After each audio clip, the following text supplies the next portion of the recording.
One more day to go in 2024, and then we'll start a new year. But in reality, everything is just a continuation, right? A lot of the stuff we put in is purely arbitrary.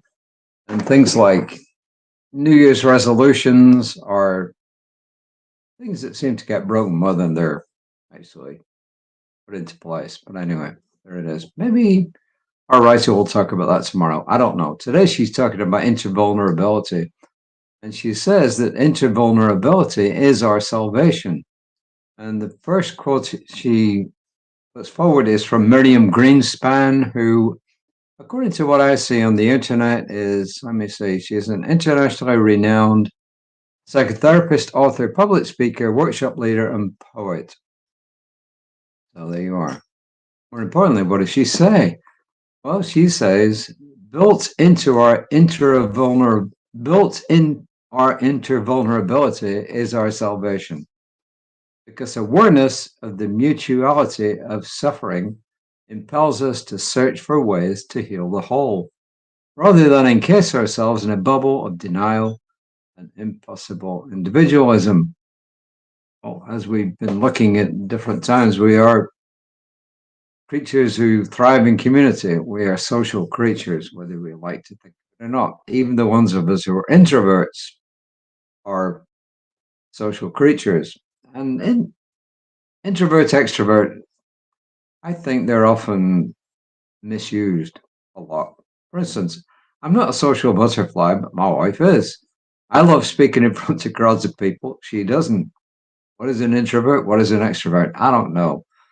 Holmes, let's see what he says. He says, in A New Design for a Living on page 37, he says, in searching out the nature of the great invisible cause, capital C, back of all things, we really are discovering our relationship with God, or if you prefer, with Spirit, with the all, the ground of all being, however you wish to term that which brought everything into existence, maybe even the field, all things. We really are discovering our relationship to this all, and at the same time, our relationship to each other, because we're all spiritual beings on the pathway of an eternal existence. So that's Holmes. It said a new design for living. And you can define spiritual being in any way you want. I think it just means someone who's living in awareness. Anyway, at the risk of sounding egotistical, I'll quote myself. This is Rev Kris.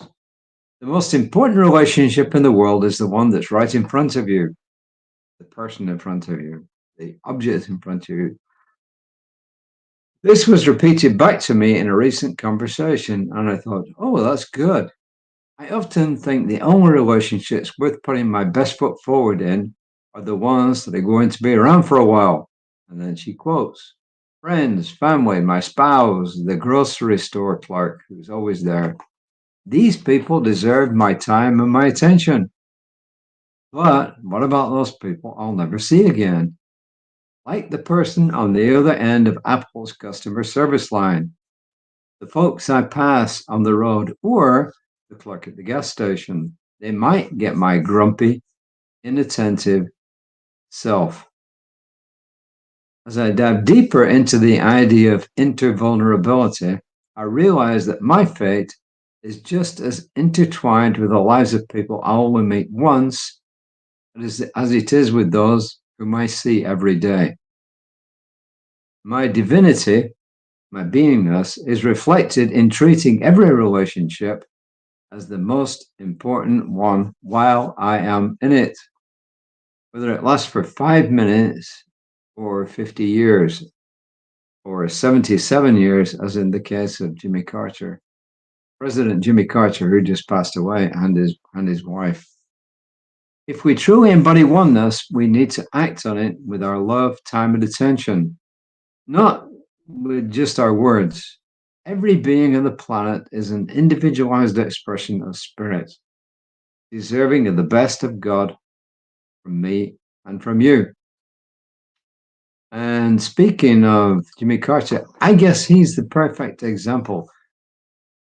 As many of you know, he did an awful lot more after he left office than when he was in office. He was in office for almost only 4 years. He just served one term. I mean, he was unfortunate, I guess. World circumstances just worked against him. But once he got out of office, and he was out of office, by the way, at the age of 56. I mean, these guys are going in their late 70s, and he came out at 56. But he and his wife spent the next years of their lives actually going out and doing good in the world.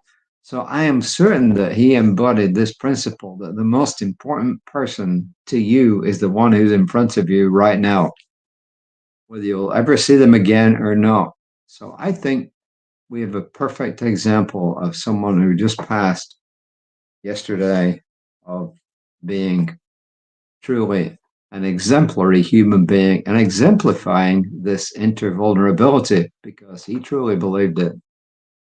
He talks about racial segregation and discrimination. It's way beyond time that we get rid of it.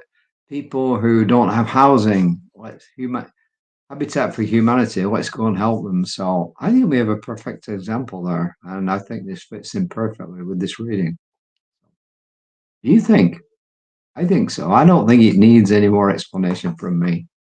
I cherish the importance of every relationship, knowing my kindness and presence ripple through all my connections. I cherish the importance of every relationship, knowing my kindness and presence ripple through all of my relationships. And I don't really need to say anymore, except please take care of yourselves. If you're in a part of the country where the weather is inclement, take care. If you're in a part of the country where the weather is gorgeous, like here right now, I mean gorgeous, enjoy it. And remember the person in front of you right now, wherever and whatever that turns out to be. So until next time, namaste.